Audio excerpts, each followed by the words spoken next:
గత 9 ఎన్నికల్లో కేవలం 2 సార్లు మంగళగిరిలో పసుపు జెండా ఎగిరింది. అది కూడా 1982, 85. దాని తర్వాత ఎప్పుడు జెండా ఎగరలేదు. ఆ చరిత్ర మనం తిరిగి రాయాలి. ఇక్కడ నా కార్యకర్తలు నేను పిలిపిస్తున్నా. ఇంకా మనకుంది కేవలం 15 నుంచి 16 నెలలు మాత్రమే. అందరం కష్టపడాలా. ప్రతి గడప 6 సార్లు తొక్కాలా.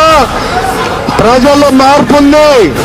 ఆ మార్పుని ఓటు రూపంలో మళ్లించాలని ఇక్కడున్న తెలుగుదేశం పార్టీ కార్యకర్తలందరికీ నేను పిలిపిస్తూ, ఇంకా వేణుగోపాల్ రెడ్డి గారి నాయకత్వంలో క్రిస్టియన్ పేటలో కూడా చరిత్ర తెలుగుదేశం పార్టీ తిరిగి రాబోతుందని ఈ సభాముఖాన్ని అందరూ నేను తెలుపుకుంటూ, నాకు అవకాశం ఇచ్చిన తెలుగుదేశం పార్టీ కార్యకర్తలకి, నాయకులకి, మంగళగిరి ప్రజలకి నా హృదయపూర్వక ధన్యవాదాలు తెలుపుకుంటూ నేను సెలవు తీసుకుంటున్నాను.